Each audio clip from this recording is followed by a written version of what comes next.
The rain was not gentle. It was a cold, furious assault, a liquid sheet of glass shattering against the pavement, the buildings, and the thin fabric of her light pink dress. It plastered the worn material to her skin, revealing the impossible swell of her belly, the twin lives she carried within her like a fragile, sacred secret. The door, a slab of peeling green paint, slammed shut with the finality of a gavel.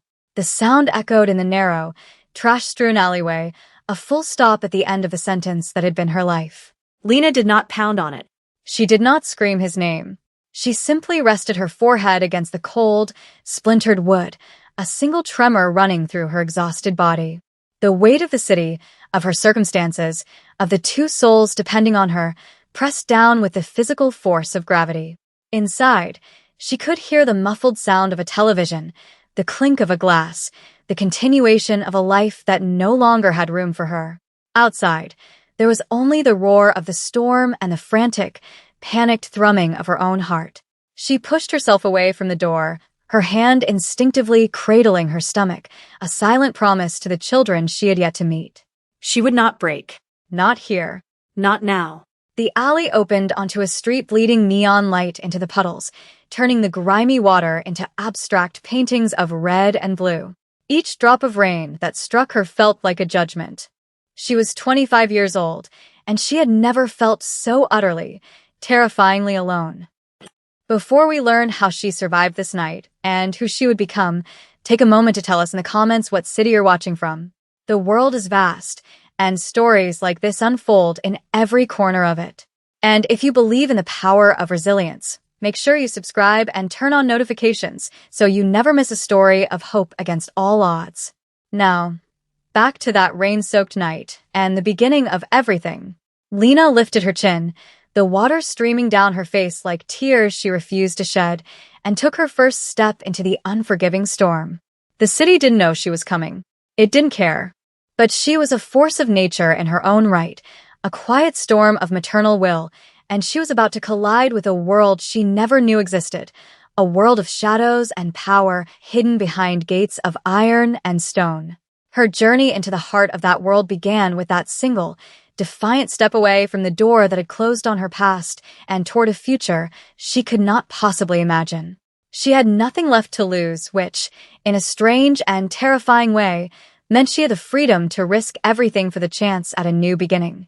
The wind howled, whipping her hair across her face, but her eyes were fixed on the distant, indifferent lights of downtown. It had not always been this way. 6 months ago, there had been laughter in her small apartment, the scent of his cologne on a pillow, the gentle weight of his hand on hers as they dreamed of a future.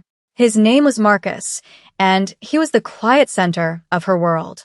His sudden death in a senseless construction accident had been the first crack in the foundation of her life.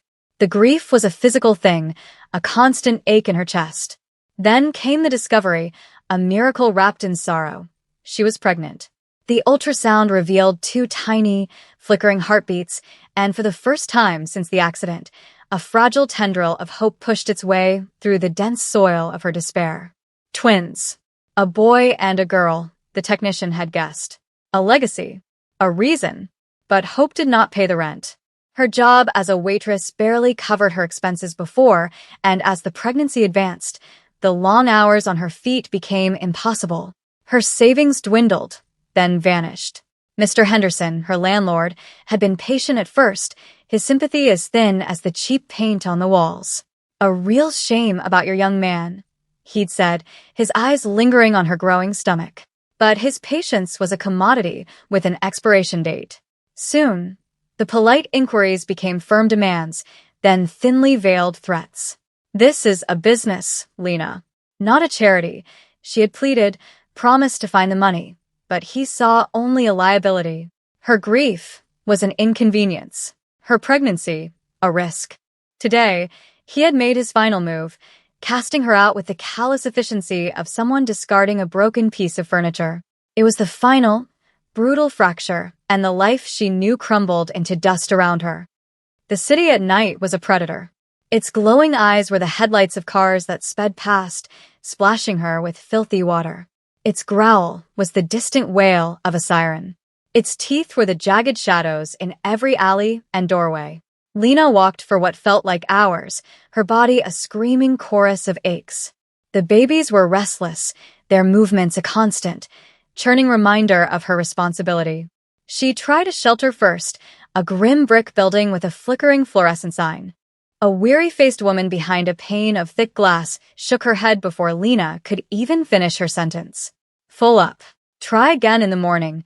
The words were flat, devoid of emotion, a recorded message of rejection.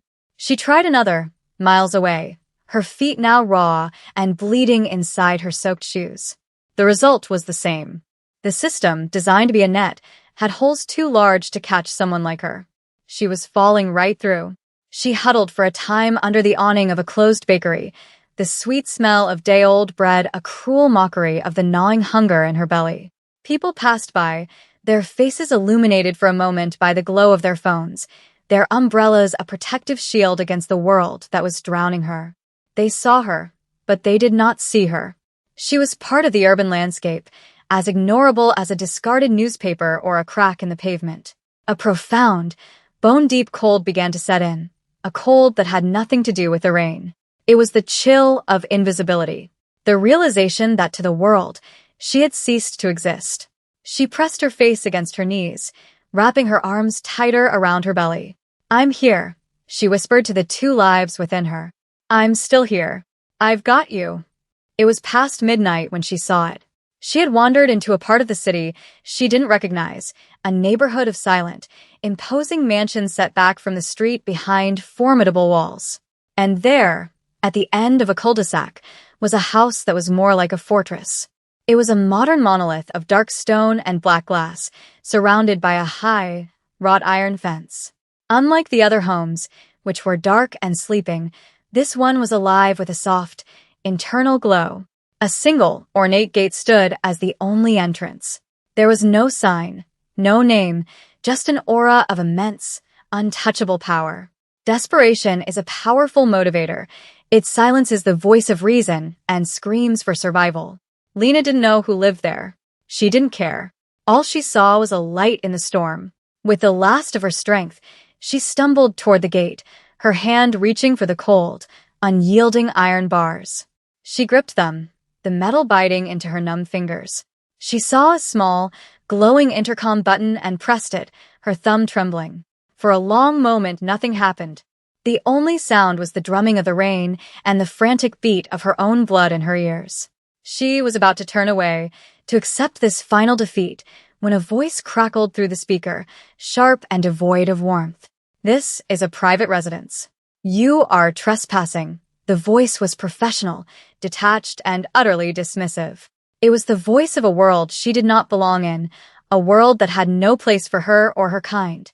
But Lena had nothing left. She leaned closer, her voice a raw, broken plea. "Please," she whispered, the words swallowed by the storm. "Please, I just need shelter. Just for the night. I'm pregnant." The silence that followed was heavier than the storm. Then, the voice returned, colder than before. "Leave the premises immediately, or we will have you removed suddenly." The gate clicked and began to swing inward with a low, electric hum. Two men in sharp, black suits emerged, their faces impassive, their movements economical and dangerous. They were walls of muscle and tailored fabric, their expressions identical masks of professional indifference. They flanked her, their presence immense, suffocating. One of them spoke, his voice the same one from the intercom. "Ma'am, you need to leave." Now Lena looked from one stone-carved face to the other, her last ember of hope dying. She saw no pity, no humanity, only duty. She didn't resist as one of them took her arm, his grip firm but not yet violent. He began to steer her back toward the street, back into the rain, back to the nothingness that awaited her. It was over. But then, a new voice cut through the night, slicing through the sound of the storm with effortless authority. "Stop." The voice was quiet, yet it carried an absolute, unquestionable power that made both guards freeze instantly. They turned, their postures shifting from dominant to deferential. Out of the shadows of the grand entrance, a man appeared. He was tall and impeccably dressed in a dark gray suit, holding a black umbrella that seemed to absorb the surrounding light. He moved with a liquid grace, an unnerving stillness at his core. As he stepped into the soft light from the gate lamps, Lena saw his face. He was Korean, with sharp, intelligent eyes that missed nothing and a mouth set in a neutral line that betrayed no emotion. He was dangerously beautiful, like a perfectly crafted weapon. He was Jin-Woo Kwon. Jin-Woo Kwon's eyes swept over the scene, taking in the two imposing guards and the small, drenched woman between them. His gaze lingered on Lena, on the worn pink dress clinging to her, on the proud, desperate angle of her chin, on the hand that never left her swollen belly. He saw not a nuisance, but a portrait of defiance. The guard stood at rigid attention. The one holding her arm released it as if it were hot iron. "Sir," the guard began. "She was trespassing. We were escorting her off the property." Jin-Woo did not look at his man. His focus remained entirely on Lena. He saw the exhaustion etched onto her features, the deep weariness in her eyes, but underneath it, he saw a flicker of something else. Something unbreakable. It was a quality he recognized, for he had forged his own life from a similar fire. He took a step closer, stopping just outside the circle of her fear. He spoke, and his voice was no longer the sharp command he had given his men, but something quieter, a low rumble that was almost gentle. "You are with child," he stated, his gaze dropping to her stomach. It was not a question. Lena could only nod, her throat too tight to form words. She met his eyes, expecting to see the same dismissal, the same cold pity she had seen all night. Instead, she saw a flicker of something. Curiosity? No, it was more than that. It was recognition. "Come inside," he said, the words simple, direct, and utterly life-altering. He turned and walked back toward the house without a backward glance, confident she would follow. The guards parted for her like the sea, their faces now unreadable masks of confusion and obedience. Lena hesitated for only a second, then, with a deep, shuddering breath, she walked through the gates, leaving the storm behind her as she stepped into the lion's den. The inside of the house was a shock to the senses. The air was warm and dry, smelling faintly of cedar and green tea. The roaring of the storm was reduced to a distant, muted whisper. The foyer was vast and minimalist, a cavern of polished black marble, dark wood, and strategically placed art that hummed with quiet, expensive energy. It was less a home and more a museum or a temple. An older woman in a simple, elegant gray dress appeared, as if from nowhere. She bowed her head slightly to Jin-Woo. "Mrs. Park," he said, his tone formal. "Our guest will need a room. And dry clothes. And food." He turned his attention back to Lena, who stood dripping on a priceless-looking rug, feeling like a stray animal that had wandered into a palace. "You are safe here," he said, his gaze intense. "You will be cared for. Rest." With that, he turned and disappeared down a long hallway, leaving her in the capable hands of the housekeeper. Mrs. Park's face, unlike the guards, was kind. Her eyes held a deep, maternal warmth that instantly soothed a raw part of Lena's soul. "This way, dear," she said, her voice soft. She led Lena to a guest suite that was larger than her entire former apartment. A fire was already crackling in a sleek, modern fireplace. A plush robe was laid out on a king-sized bed with crisp, white linens. Mrs. Park drew a bath, her movements efficient and comforting. For the first time that night, Lena's composure finally broke. As the warm water enveloped her, the tension, the fear, and the grief of the last months came pouring out. She wept silently, her shoulders shaking, mourning the life she had lost and overwhelmed by the impossible kindness she had just been shown. She didn't know who Jin-Woo Kwon was, or why he had helped her. She only knew that for the first time in a very long time, she was warm, she was clean, and she was safe. In the weeks that followed, Lena's life transformed. She lived in a gilded cage, a bubble of quiet comfort and absolute security. Mrs. Park cared for her with a gentle, fussing affection, preparing nutritious meals and ensuring she had everything she needed. The two guards, whose names she learned were Minjun and Sengho, became her silent shadows. Their initial hostility had evaporated, replaced by a stoic, unwavering protectiveness. She would sometimes catch them watching her from a distance, their expressions no longer dismissive, but respectful. A top obstetrician, a Dr. Chen, began making house calls, his visits arranged and paid for by her unseen host.